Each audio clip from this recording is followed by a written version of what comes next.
Hello there, everybody. Welcome back to the LJL officially unofficial.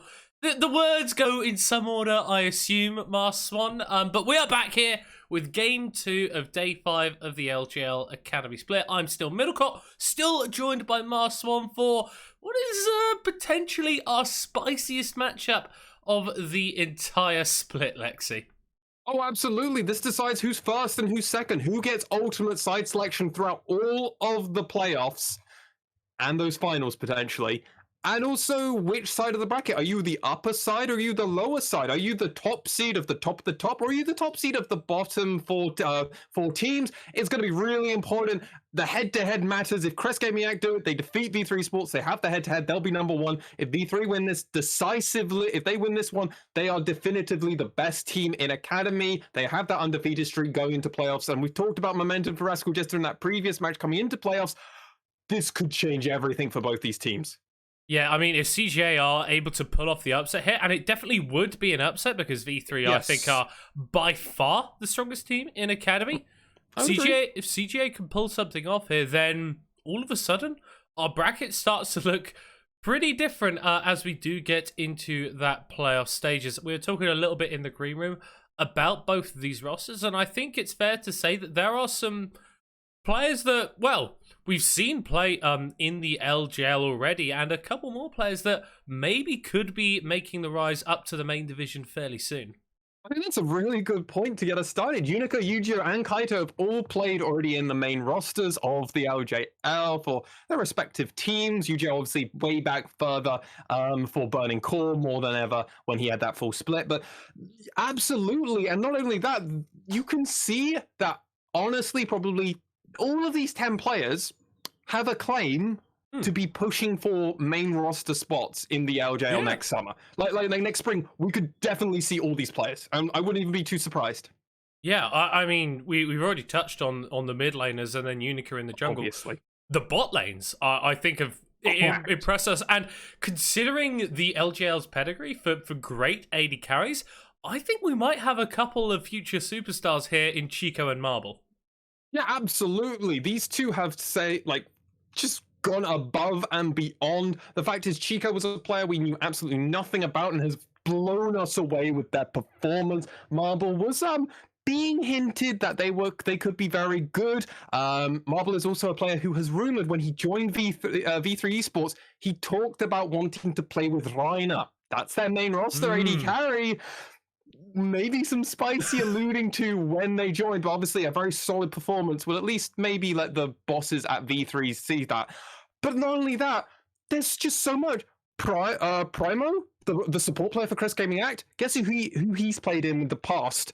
Milan of Crest Gaming Act. There's already synergy there for Primo. He's played with Milan. They won academy and amateur events in the past. So there's so much just raw talent, and I feel bad because I haven't even mentioned the top laners yet. Yeah, Momo and Washide, both very good. I think Washide's team fighting has been some of the best in this Academy split. His flanks are absolutely disgusting on the Kennen. And then Momo feels like a player that could get a solo kill in basically any matchup. But could get solo killed also in any matchup, but he plays so aggressively and he really pushes the limits of the other top laner. And more often than not, he's come out the victor in those matchups. And the other thing we get to say about all these players is they're like 17, 18-year-olds. They are so young, and then they have so much a long future ahead of them. There are great prospecting talents, and I think the only other thing I want to mention here is we're gushing so much about the talent. Academy has so much talent in it for LJL, and the fact is, because Scouting Grounds happened last year for 2020, I'm aware of a few names that aren't even here that I really still want to see. There's just so much in the LJL. I can't wait to see further, and I'm so excited I killed my camera a second time around. He just got way too excited and punched his camera like directly in there. You didn't see it, but it probably happened. I don't know. Maybe? But we are going to be popping into pick and ban now. So Lexi, we don't have to see your camera troubles persist there. CGA on the blue side, currently 5-1. V3 undefeated on that red side, 6-0. First sets of bans coming out, the Viego and the Jace removed, the Irelia and actually the Senna, the response from V3.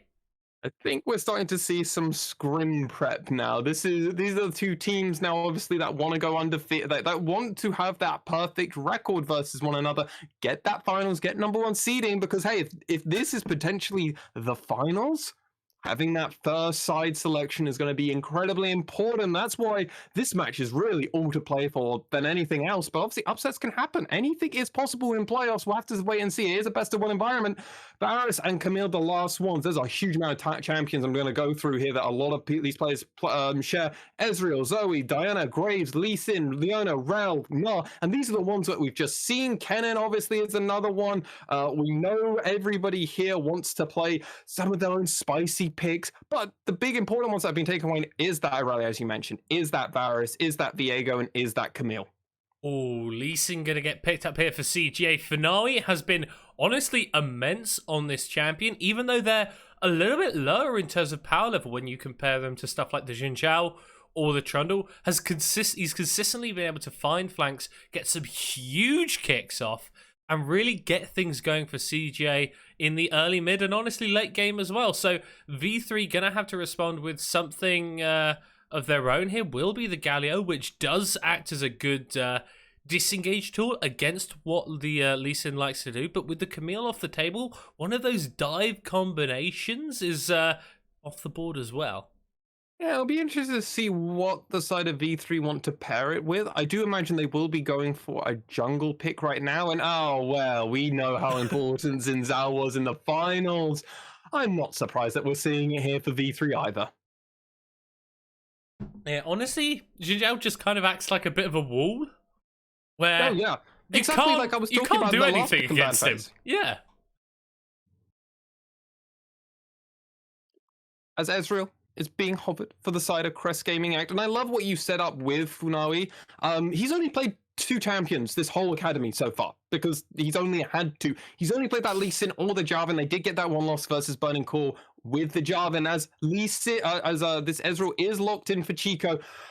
Chico has been having some incredible stats, and what I love about Chico more than anything else is they've played pretty much only one of every other champion. They've only played Kai'Sa twice. This is going to be their second Ezreal game. That first Ezreal game they didn't die on, so I am very excited to see if that's going to be a recurring effect. Kaito back on the Syndra. Yeah, I think it's good that Kaito is on the Syndra though, because he has been the standout player on CGA. A lot of the other players are very, very good, but obviously this is the guy with LJL experience. One of the better mid laners, definitely top 2. I'd say he's my favourite mid laner in this tournament in terms of raw skill level, so we'll have to see what he's able to do on that pick. With the Leona locked in now for V3, does mean that it is going to be that Galio into the mid lane for Yu-Gi-Oh!, leaving him on a little bit of an island, but obviously with the global pressure that the hero's entrance offers you, any engages throughout the map once you get to that level 6 mark, UJ is going to be there in a flash, and it can all of a sudden turn very bad for CGA. 100% it can go. It's going to be interesting to see who we're going to see targeted, as a Vayne was banned away from Marble. Okay, that's not exactly the champion I was expecting. I was expecting AD carry bans, but I was expecting like a Kai'Sa ban more than anything else, or something that I've really seen Marble carry off in the past, like the Aphelios as well that we've seen. The Ezreal's already taken away. Oh, but they've already got they've already got that, so we're going for some different directions. We have seen them play the Aphelios before, so I wouldn't be too surprised, especially with Leona. You feel rather comfortable with that. Yeah, obviously the Kalista removed in the last rotation for CGA. I think they're just trying to get rid of AD carries that can aggress onto Chico on this Ezreal if he's ever left alone. But, of course, the other AD carry that can do that is the Kai'Sa. It is a bit more ult-reliant than the Kalista or the Vayne, but still offers incredible kill threat in the 1v1. Oh, not only that does it offer kill threat, it offers just flexibility. In case you want to disengage, you can jump back to a different minion. No way are we actually going to get to see this. This is so sick if Momo does this. Yeah, man. Oh my god. Yeah, man, he's played it before. I love this. I absolutely adore this because a lot of champions that want to set up for something like a Galio, they want to be able to always know that the Galio's ulting and is going to be getting on a locked target. You know who the best top laner to deny that? Oh, well, I've just got my clone out. Oh, you stole my clone. You've ulted my clone. Oops. Nice work, lads. Nice work. We'll do it again next week, next Sunday, all right? Okay. Okay. Okay. Do it. Lock it. Pop it. Lock it. Bop it. Come on, pull it. Twist it. Swan, mate. I don't think you've seen what CGA have picked here. Wait a moment. Oh. Yeah. We got a cannon coming out, but we got Trundle's support. Trundle's support. That's interesting versus a not very tanky team. I think it's actually all right here. It's got a decent matchup into the owner because once you hit 6, she basically turns into paper. And I could actually match her roaming in a lot of aspects, but that does mean that Chico's going to be left on a little bit of an island. I do like the cleanse pickup here for the Ezreal, because it just means that the potential of getting engaged on in a 1v2 if Primo is ever off away from this bot lane goes down a lot. But it does mean that in the pure 1v1 versus the Kai'Sa, it's not going to be too favourable.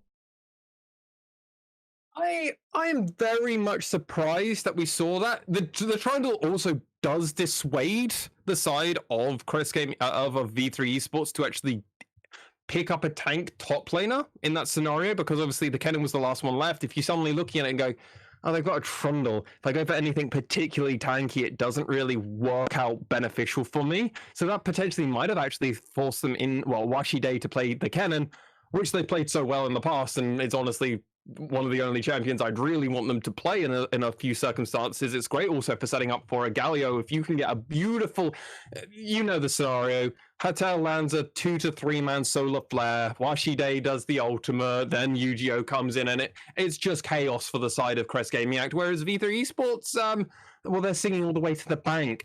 I'm gonna take V3 Esports, but I don't hate backing CGA.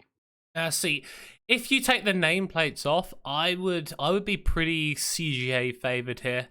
They need to get stuff going on in the early game. Obviously, with the Syndra, it does start to fall off as you get later on into the game. But in terms of damage threats on V3, it really is only Marble that provides reliable DPS. Yu-Gi-Oh, unless you're going full AP on the Galio and you're reverting back to that patch where he got hotfixed, where he was randomly doing 2/3 of someone's health bar with his Q. Yes, unless it's that Galio, I really struggle to see where you can actually get the DPS on V3's compositions. I think that Unica is going to be very important this game in accelerating any of these lanes, because if Washi Day gets ahead, or if Marble gets ahead, there's a lot more opportunities for you to play it out. The Kai'Sa can do good stuff in the 1v1 versus the Ezreal, can survive against Syndra and the Wukong if they're ever sort of in a 1v1 scenario as well, and actually could have kill threat. So I think V3 need to snowball in very specific ways. Otherwise, they just get outranged and it becomes a lot harder for them to actually find those engagements. And what I will say is I think you raised up a really good point around the Galio pickup there. The fact is that they're not going to be able to have the DPS. There is a heavy reliance on the side of Washi Day on this top side on this cannon.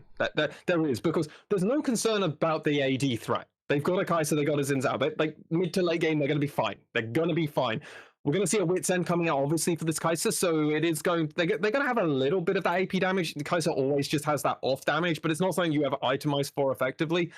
If Washi Day gets shut down, it could be game, set, and match if they've just itemized effectively on the side of Crest Gaming Act. However, we've seen some questionable builds in the past. It's not something we touch on too much in Academy, because guess what? All our players are still learning. They're still trying to come in. They're still learning. And they only started playing together probably a few weeks ago at most. So that's not something we inject too high on. But some questionable builds do come out as we're on the Rift middle court.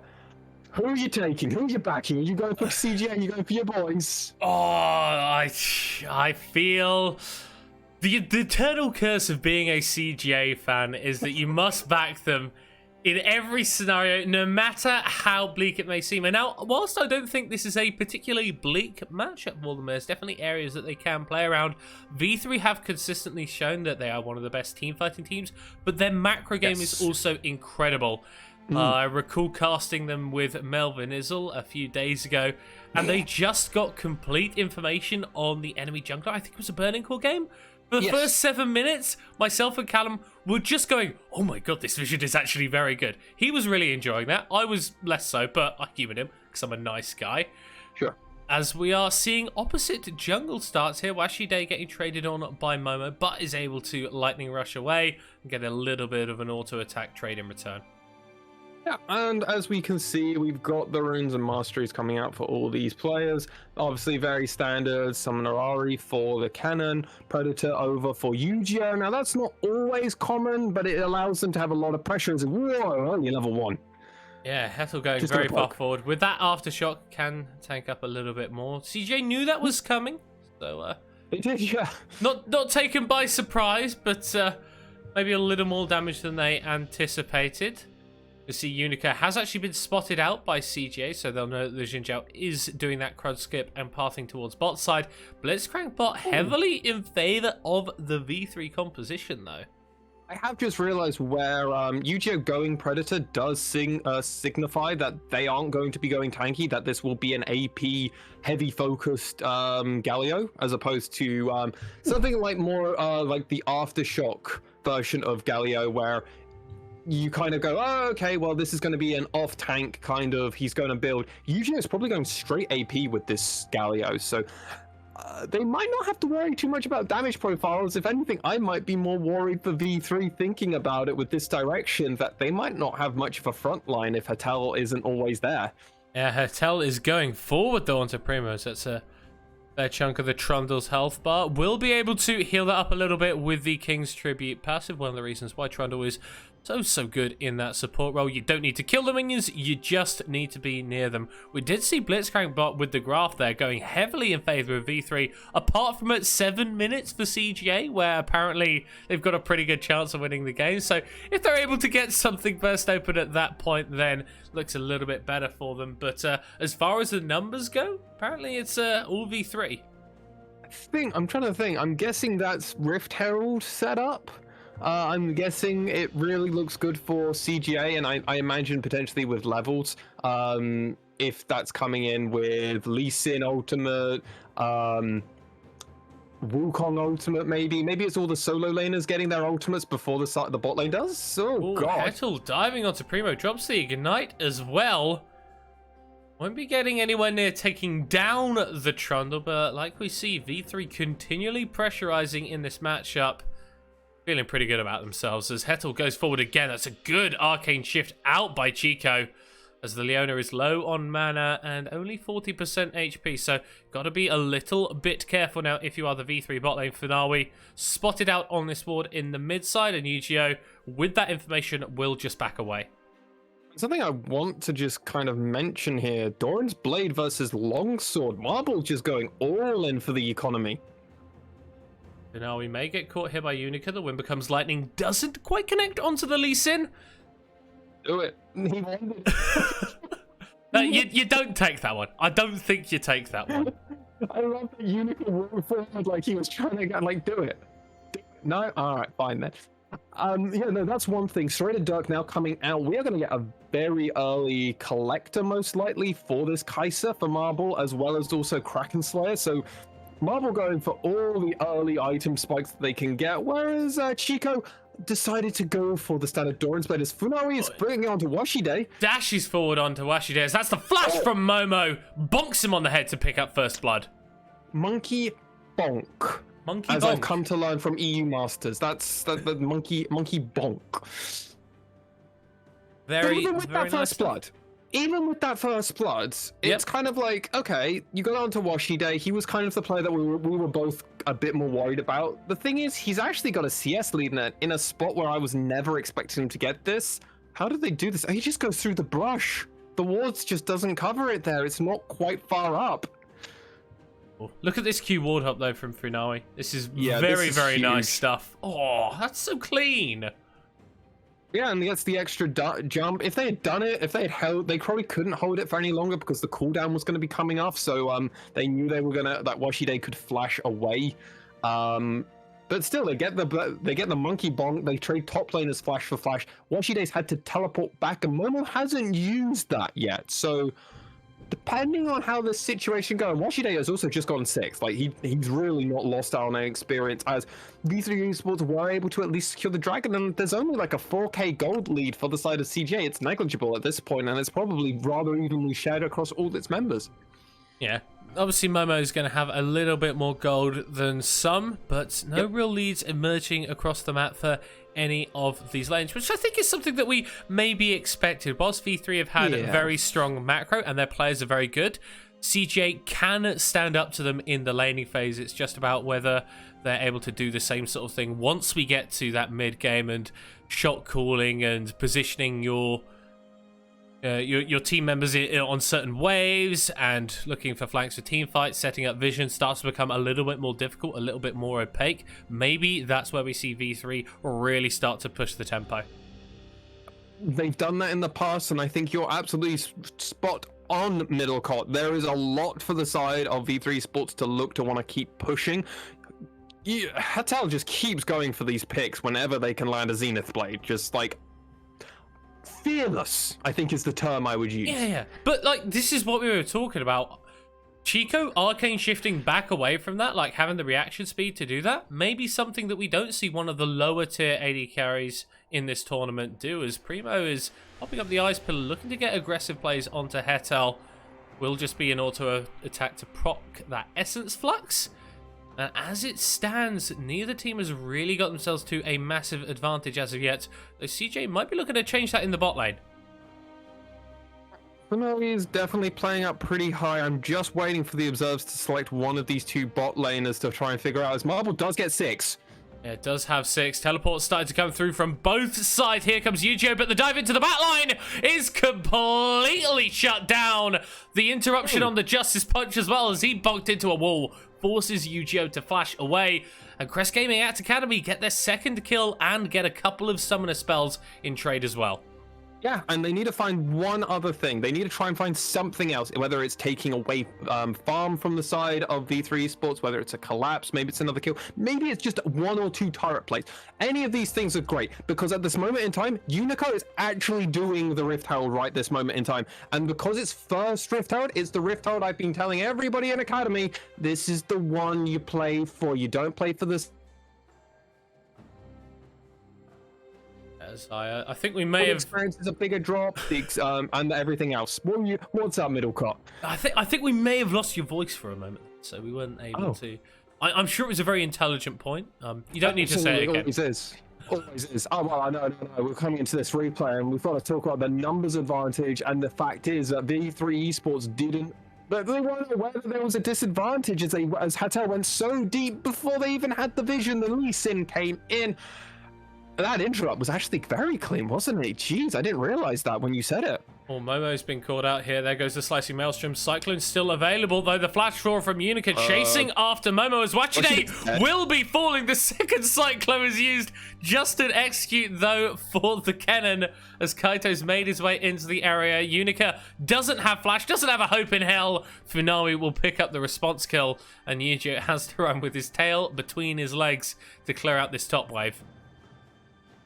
Well, at least Washide died to an execute. Yeah. That's well, at least V3 have got the killer instinct. It was not executed well, but there's an idea that's there. And it was rather clean. It was not cleanly executed. I think that's a very important distinction to make. The fact is, Washide and Unica kind of weren't sure if they did or didn't want to make this play. The ultimate just coming out from Yu-Gi-Oh was pretty ratchet, if you ask me. That was a real weird one to be using. Then the fact is, these two players then decide to go very opposite directions. If both of them had just decided to go through the top side, Yu-Gi-Oh tanking the turret, they both probably could have got out as well. minor things that a team in main roster LJL won't make, as opposed to Academy, because you just have that experience. Not gonna lie, Lexi. I'm pretty sure I saw Washide get knocked up by Momo Cyclone there, but it still ended up being an execute. I don't know, but Chico's been locked here in the bot side, cleanses early, and is forced to pay with that with his flash. And that means that V3 have got a little bit more priority around this second spawn of the Drake. Would be second of the game for them. First for CGA. But blue side team are drawing a couple more members down towards the Drake and will be starting that one up. The thing is, V3, as you know very well from watching lots of the LJL, V3 or just the LJL teams in general love to pop down the Rift Hole just before, and then they play around this, as Hotel's going real deep already, though. Yeah, directly onto Primo, pops up the Ice Pillar. There is flash available on the Trundle, and may be forced to use it to get out of the pit, as well as to subjugate actually onto Unica, so a little bit of health drained away from the Jinjal. Doesn't quite have those resistances, as Hetel is low HP. Could get caught out here. Dodges away from a couple skill shots, but can't dodge away from them all. And this means that CGA have a lot more priority to start up this Drake. Washide does have TP if they really want to go for something, whereas Momo doesn't. But I think it's a bit overzealous if they wanted to go for something like that. The fact is, Hetel went really deep. It looked like the call was to go deep and to try and find the pick. They did get the flash out of Primo on this Trundle, but then couldn't follow it up in a way that kind of worked for the team. Yujo and Hetel were on one side of the wall, Marble and Unico on the other side, and they're going to try and make up for that play earlier. Well, Fanawi is rowing into the mid lane, though, to answer this one. Unica pops down that Rift Herald. Will just be a couple of plates, not much more. But CG are looking to contest this one. Kaito doesn't land the Scatter of the Week, so just that gold going over and not too much else gained from the Rift Herald. Chico, though, could be in danger here. The Solar Flare doesn't connect. The Arcade Shift is very good. And Hetel's engaged, thwarted once again. Yeah, you're landing it onto an Ezreal. Like, when you do get that 1 in every 3, 1 in 5 where you do land it, they do just cleanse away. It's going to be so difficult for Hetel as we come into this replay. And I think the problem for V3 in this team fight is direction. Yes. They're not quite sure where they want to play this fight. They know they want this fight, clearly. Like, quite clearly they want to go for this fight. They collapse back around. They just don't quite go, as Hetel goes right into the middle. They do force this flash from Primo, and I love the opportunity here. Unica is playing the front line. They play the back line. The substrate goes down. And now V3 Esports, they all want to collapse on the 3. The 3 that they can see right here, right now, they don't.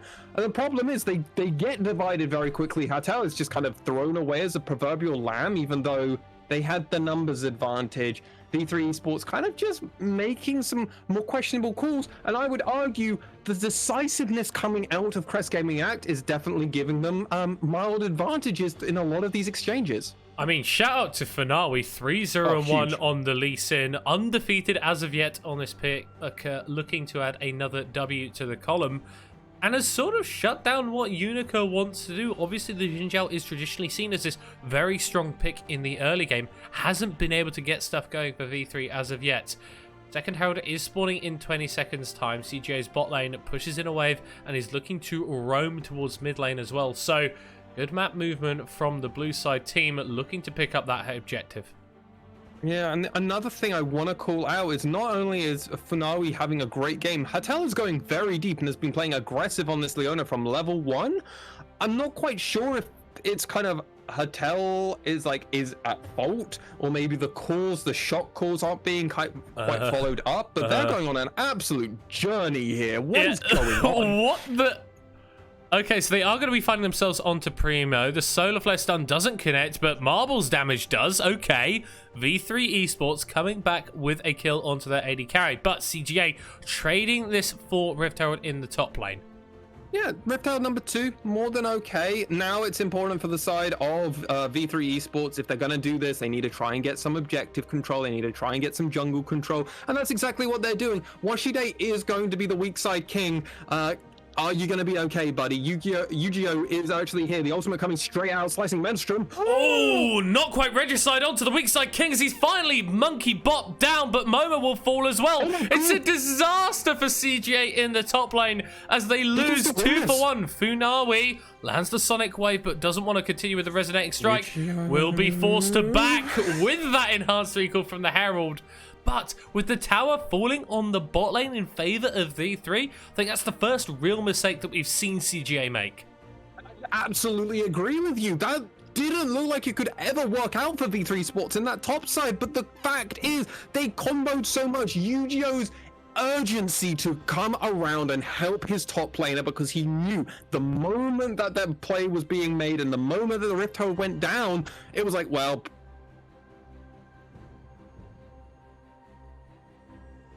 one of those was an execute, one of the to a play that we made, one of those was just fair 1v1ing from Momo as we come into this play, and I was so terrified for this fact that Washide was so alone, but Yu-Gi-Oh being here so early, even without a stopwatch, they're just able to combo so much, and the tower just keeps going for so long. Oh my, that was poorly played by Crest Gaming Act and very opportunistically found from V3 Sports. That also could have just been an 0 for 2 from V3 Sports if CGA played that slightly differently, I feel. Yeah, definitely. As we did start to see the power of these big ultimates from Yu-Gi-Oh and Washide can provide so much CC and really stop that dive from getting anything done for CGA. So they've summoned Shirley in the mid lane, looking to get a second charge off. Okay. It's gonna come out. It's gonna come out finally. Okay. This isn't Burning Core. Yeah. Okay. This isn't Burning Core. Took their time. But does headbutt the mid lane tower.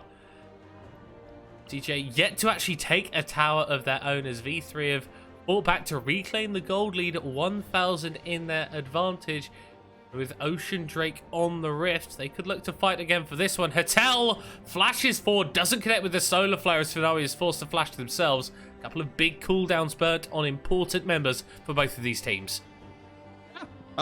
With that flash, they ended up trading Leona Flash for Lee Sin Flash, which I would argue is the most important flash for the side of Crest Gaming Act, outside of maybe Momo. Just because, obviously, if you can go invisible on a Wukong and suddenly appear in front of 3 to 4 members, ultimate up, it's night and day different, but you can't now Insect if you are Funawi, or rather, it's even harder now without the flash to do it, but it seems like V3 Esports are just going to kind of give this dragon up, and at the moment, they're watching them do it. I don't think Unica wants to, though. Yu-Gi-Oh proto-belting forward onto Kaito on the backside as here comes Marble with the damage. The Acathian rains down on top of CJ. Washide gets the ultimate landing only on Momo, though, who's landing the Cyclones. Multi-man knockups. Isn't dead just yet and will be able to escape, but the flash forward from Marble takes down the Wukong as V3 are going further forward. Massive kit from Funawi, but it's not quite big enough. Chico, Arcade shifts away, gets the kill onto Yu-Gi-Oh on the backside, flashes away from the Void Seeker. The wind becomes lightning, doesn't hit either. It's blinking health bars on V3, but they've got more than CGA. Not only do they have more than CGA, they're going to be able to get this dragon, and the healing through of the Zinzao will allow them to do it. Important thing of note as well is there's no ultimate for Chico at the moment on this Ezreal. Well, here comes Kaito. He's got flash. Yeah, Dark Sphere is available if he wants to go for the stun as well, but won't do it. Ultimately, just a little bit burnt, though. Marble going very aggressively forward. The Acathian rain like acid completely deletes Chico's health bar. And that's what completely a Kraken Slayer does. You do get the ability, and guess what? With that gold as well, it might even allow them to get the Collector to have that opportunity to do that once again. Jammy, and this is why I think you selected Marble as one of the players to watch coming into this match. Yeah, definitely. As we are jumping into that replay, V3 were a little bit hesitant to play around the dragon, but look at Kaito here. Yu-Gi-Oh flashes forward with the stun into Marble's damage. They just wipe out the Syndra before the fight even gets started. Yeah, and it's a 4v5 after this. Chico is on the backline as well, so while I would be like, oh man, there's just no damage from V3 Esports, well, at the same time, their main source of damage for Crest Gaming Act wasn't there. They then are able to play to and from, and this is a messy team fight from both sides, really. Chico, the fact is, they were able to make up for it with a kill onto Yu-Gi-Oh! aren't able to find that second kill. Well, we actually know they do find that kill eventually. Marble steps into Chico's wheelhouse, and with the Akashian Rain, as you already did beautiful shot calling. I get to learn all these abilities because you just called them out, mate. It's great. I sound intelligent even though I have no idea half the time. I'm like, it's her Q. That's all I know. Well, that's cool. It's a weird thing. Like sometimes I'll just remember an ability name. Like, I didn't know that Kale's ult was called Divine Judgment. Apparently I did. I mean, you do now. Hey ho. As we are getting a bit more into the mid game now, 20 minutes on the clock, V3 really starting to power up. Marble has completed that collector like we were talking about, so is a very, very scary threat to basically anyone on CGA. Although he is lonely in the mid lane for now, and that Divine Sunderer does a fair bit of damage from Chico. CJ looking to pick up this mid lane tower, but the fence comes out just in time from V3. Ooh, ultimate coming out from Ezreal there. Yeah, absolutely. Like, this is definitely the mid to late game point, and this favors arguably V3 more than anything else now. Because V3 Esports are like, okay, early game went okay. Actually, early game went bad, but it's not in a place that actually was awful. If anything, we actually came out on top, even though at points it was pretty bad for us. How are you doing in top lane, Washide? Oh, you had one good play with Yujo and it's now all okay? Oh, thumbs up, buddy. Don't worry, you're winning in the CS department as well? Phenomenal. Keep it up. Do what you're doing. Item spikes came in, and now Washide has a stopwatch as well, so now we have the terrifying fact that we have Kennen that can come in, ultimate, have Yujo ult onto them and then pop a stopwatch. Just don't have to worry about anything. They've now got the combo CC, the items are coming out, collector being picked up for Marble. I think if you were slightly favoring CJ in the early game, you now switch yourself and go, V3 in mid game is pretty strong. Late game though could swing back the other way depending on how these first few exchanges work out. It could be a little bit of a pendulum. Important to see that Chico has picked up the Muramana. So huge. Ezreal's damage has basically doubled at this point, which I think is crucial for the upcoming fights. Kaito getting collapsed on a little bit by 3 members of V3, but recognises that doesn't really have the support that he would like and just backs away. Baron is live on the table. It has been for a few minutes. Ocean Drake spawning in a minute would be sole point for V3 if they can pick that one up. Oh, and absolutely, they're going to want to pick that up more than anything else. It's just the fact is, it's an objective that you can threaten. And if the other team can't even fight you over it, because you've actually get that pressure, you get the lane control, you get objective control, you already have the... actually, and that's the important thing, right? Crest Connect have the lane control in the mid lane at the moment. They got that mid tower. They got the Rift Tower. Second Rift Tower, as I've said, doesn't really matter unless you get something for it. Oh, what about mid Herald, which basically mid turret, which now also controls the mid lane, which then means you always get dragon control because your lane will never push in further than what theirs is. You can actually set it up in a place where Crest Gaming Actor are probably looking at this Baron going, well, we'll just push the minions into you and then play around either Dragon or Baron, depending on how we want to go. Yeah, but crucially, I don't think CGA have been able to push that vision as far as maybe they would want to because of the kill threat that exists onto them. Exactly. And that means that V3 have got a little bit more pressure around this Drake than they maybe should, as we see again them clearing up aggressively towards the mid lane. Meanwhile, CGA feels like they're just seeding this Drake, going towards the top side, looking to take the tower, but there's no one underneath it for you to kill. This feels like a little bit of a misstep from the blue side team. And it's 24 minutes into this game. Washide's just like, guys, you can have my top turret. Like, I really don't care. Washide's farming raptors right now. Yeah, because he knows that they're going to come along and try and do a 3 or 4 man play onto him. So he's like, I'm just going to go make sure I don't die, stay in top side of my turret. I know they're going to make a play and we can just get the dragon. And because they've left everything open, we'll take mid. We'll trade. This is a little bit of a disaster for CGA. They do get that top tower, so that's a little bit of gold going back to them. But in terms of the map state, in the last 40 seconds, it has gone so far in V3's favor. Able to pick up Soul Point. Now you can pressure around the Drake in a few minutes' time. And with the mid lane tower as well, to make up for the fact that CGA took yours a few minutes ago, you can push your own vision lines a little bit further forward. So now, if you're V3 Esports, you're looking at the clock and going, all right, 30 minutes, we have a win con. We actually have a very viable win condition with our lineup and with everything. And something of note that I want to mention, Yu-Gi-Oh! Has gone full AP. Just as I mentioned, that Predator is a huge symbolization of the direction that we're going in. Now, we have seen Yu-Gi-Oh! Go for this exact kind of thing with the Aftershock. No. Oh god, Unica knows there's something up. Oh god. Oh, TP's channeled here from Washide. It's one of those big cannon flanks. The slicing maelstrom is absolutely tremendous as V3 get a couple of kills as they are wiping the fight. Oh. Primo forced to run away. This is what we were talking about. The wombo combo ult synergy. It means a Baron for V3.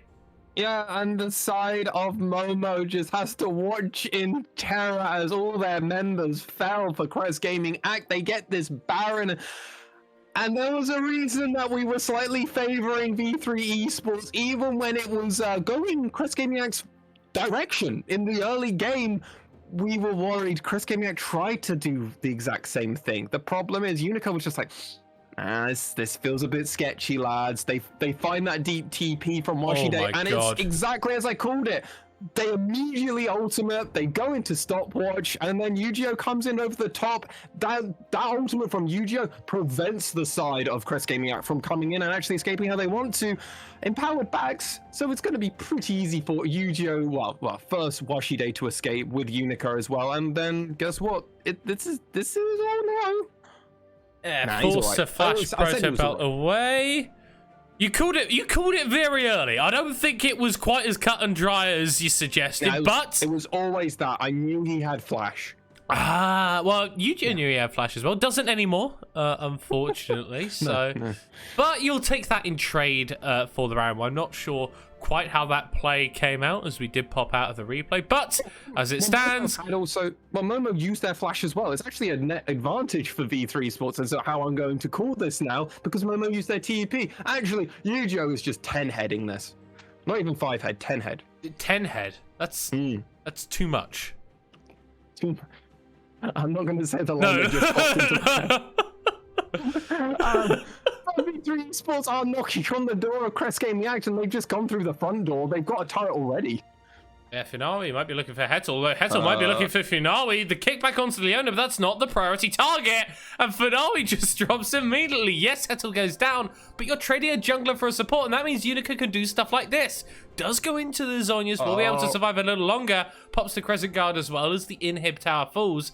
And it just feels like there's no way for CJ to actually ingress onto V3. Taunt lands onto Momo as Yu-Gi-Oh's a little bit caught out here, but will use the Zonias of his own. Doesn't land the Justice Punch to get away, but can use the Hero's entrance to just jump out of there. And there's no way for CGA to make the engage stick. You say brute force because V3 Esports can, that's for sure. They just force that and they don't care. Crest Gaming Act is going to attempt to try and find something, but you're going on a team that has a lot of disengage if they don't want to. Justice Punch can be great engage, but it's also pretty good disengage. You don't want to walk into a wind becomes lightning, Xin Zhao. That sounds pretty sus, if you ask me. Oh god, you know what's up in 20 seconds also, right? Ooh, is that Ocean Soul? Yeah, and V3 Sports have just reset and they've come back out of their base as well. And the Baron buff also ends just as the turret happens to come. Kind of funny how V3 Sports might have planned this. Yeah, well, we talked about them as a team that has incredible macro play and asked questions as to whether CJ would be able to stand up to it. And unfortunately for the Crest side, it doesn't look like the case. Primo forced to run away as V3 are a little bit split now. Hetal going forward, lands the Solar Flare onto Finawi, who has just got no hope and falls immediately. Momo trying to do damage in the backline with the Cyclone, but it's looking like a gentle breeze. Does nothing at all. Stunned up goes Golden. How many Zonias are in this damn game? The Sterak's shield isn't going to do much as the Wukong falls. Unica diving forward onto Kaito, who gets knocked up, gets slammed down. Chico kiting away the Zenith Blade, not connecting, but V3 going to be very happy with where they're at. Absolutely. I thought the side of V3 might actually look to end. We are 30 minutes into this game, but I guess they didn't really have any of their lanes set up into a place. Mid lane was the only option, but that's exactly where Crest came back. You don't actually have a second wave, so you know what? Let's just collect the waves, collect their jungle, and we'll let Unica get the Dragon Soul as well, and we can figure out how we want to push this one. If CGA try and find a fight onto us a second time around, they're going to find it's not going to work. I do like Momo as we come into this replay. I really like that they at least tried to find an angle, tried to find something. They just didn't have that damage, which is the really sucky thing. But I'm watching only Momo here. Funawi gets onto it, and that's the knock-up, right? That's the play. The issue is they've already lost so many men. They've already lost their jungler, who was a huge amount of that damage. Kaito was not in a spot, neither was Chico to actually help out the Wukong. And the problem is they know if they go a little bit too far up, that can happen. Kaito gets absolutely obliterated in a blink of an eye, in an absolute blink, and the experience, the gold, the pressure, 8k now for V3 advantage. Multiple members, 16 for Yu-Gi-Oh, 15 for Kaito, 15 for Unica, 13 for Naui. These advantages, 16 for Marble, 14 for Chico. V3 Esports are just going to start slapping CGA whenever they feel like it now, rather than gentlemanly asking if they can do so.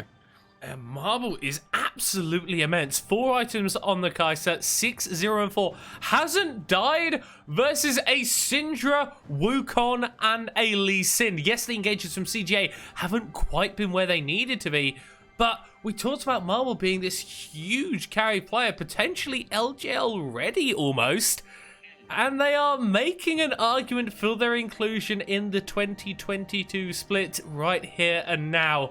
Baron is up in a few seconds' time. You have to feel that V3 will be recalling, walking back towards that one, and there isn't really a way that CJ can contest.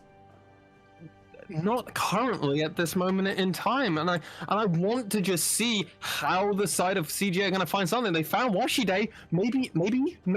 No, the problem is the moment they did this, the pings just came out from V3 Sports like Baron. We just do the Baron now. Ezreal coming through is just going to help, but be a bit more damage because guess what? V3 Sports can melt this Baron. Well, we are getting the zoom out though, which means a TP is coming.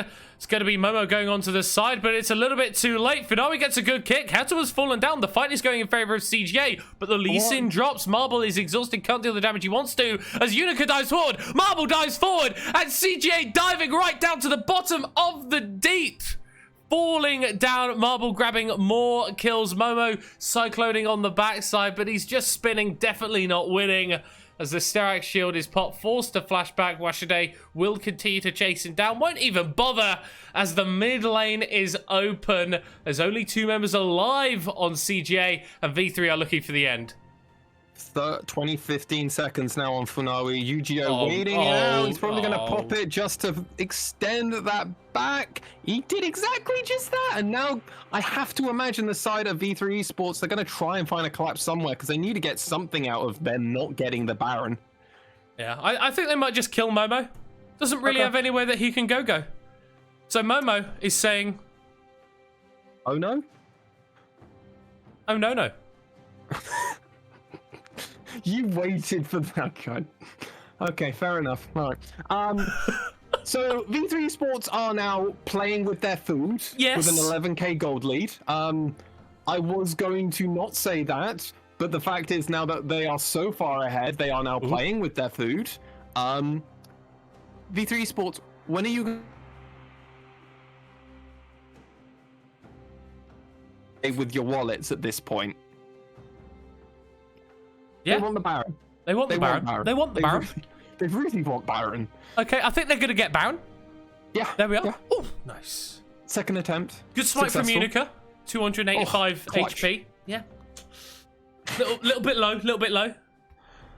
But I don't think the seal potential was really there as we're going to jump into this replay. It started off looking all right for CGA, but then V3 cast their ultimates and it stopped looking all right. Well, they also used so much to just kill the Leona. like for the umpteenth time, Trundle Ultimate comes out onto Leona. They made paper, but look at Momo. Momo is trying their absolute best to catch up with the side of V3, but all their members are dead before Momo can even get there.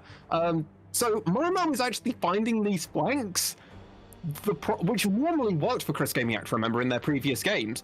The issue is they're finding the flanks just as everybody else has died, and it's because these fights aren't lasting anywhere near as long as Crest Gaming Act are used to. They're used to these fights actually lasting more than like 2 seconds because the members don't die in 2 seconds. So we got Baron buff for V3. Can we end it, V3? Come on. Let's do this. You can do this. Don't make me wait another 50 seconds for an elder to come up just to do it. I don't think they need your encouragement. I think they are perfectly happy with what they are doing. This is what we see from them. They are one of the slower teams with leads. CGA have got multiple games that end in under 30 minutes. V3 have only got the one, I believe. They much prefer taking these late game objectives so that they are secured in knowing that they are going to win the game rather than taking random 50-50s. See, I like the CGA style of one and done. I like the quick and efficient games where it's done in 30 minutes, whereas V3 like the longer ones. Oh, Chica won't be lasting long as the Ignite is ticking down the Hextech Rocket Belt to get the kill on the 80 carry, and there's no hope for CGA. Second one falls for Nawi's. Lee Sin will not be going undefeated in the regular season. He's dropping down for his 5th death of the game. V3 taking this in second inhibitor and looking for the end. Marble still not died as well. Very, very normal. Very normal experience when you're playing against V3. They just do this. They can't stop winning. Washide finds another kill onto the backside as Marble finishes it off, grabs his 10th of the game. The Nexus will fall, and V3 secure their undefeated split and grab the first seed to go to playoffs. What an impressive performance from V3 Esports there. They played with an air of suave and chauvinisticness that we've only really seen from this org a few times before. Like, this was a very impressive performance from V3 Esports. It wasn't the cleanest early game, but the mid game and the late game was unquestionable, really. I mean, I've got my concerns that it took them a while to end. Yeah. But, I mean, that's just their style. Yeah. If it takes you 40 minutes to win a game, but you win every game, do you know what? I'm fine with it taking you 40 minutes to win the game. CGA definitely stood up in the laning phase, but once it started to get to that mid-let game point where V3, we know they are also good playing around vision, finding these massive flanks for Washide on the cannon, really just looked like lights out for CGA.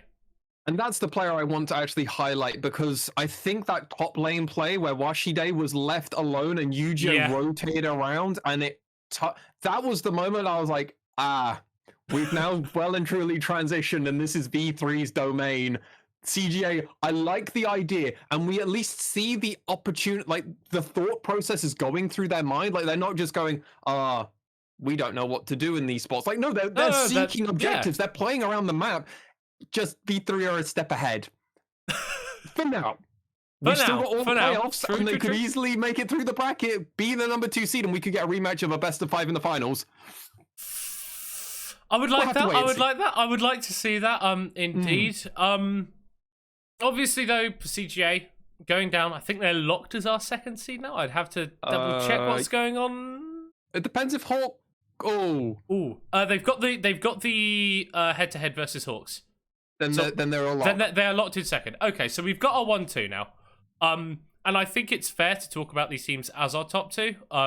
Yes. V3 obviously looked ridiculous, but CGA probably pushed V3 the hardest that they've been pushed in this split, at least what I'm trying to recall. I think in a sense of a clean game where V3 didn't make any dire mistakes, because they have in some of their games. They've made dire mistakes and then they've pulled it back because V3 Esports are just very good. I think this was the most even game we've seen where V3 would maybe lose something and then CJ would gain an advantage and would like push them a bit, and then V3 Esports had to like play smart because CJ weren't going to just pawn off an early lead in a stupid way. Like, CJ aren't idiots. They're not going to throw a lead away V3 Esports, though, they got the W, they got the win, and they are the top 2 teams. Like, this is just the easiest. They're my favorites to win it all. One of these 2 teams. One of these 2 teams. Okay. No spoilers just yet. No spoilers just yet. No. I know that we've got the script, but we won't be revealing any of that. But we will be finding out who will be joining V3 and CGA to round out our top 3. This next game is Hawks facing off against Burning Core Academy. Unfortunately, I'm going to be heading off into the dark corner to just do the producing for the stream, but you are going to be having Counterfeit alongside you, Lexi, to bring you through that one. We're going to be heading to a short break, but don't go anywhere. Burning Core Academy versus the Hawks Academy after this.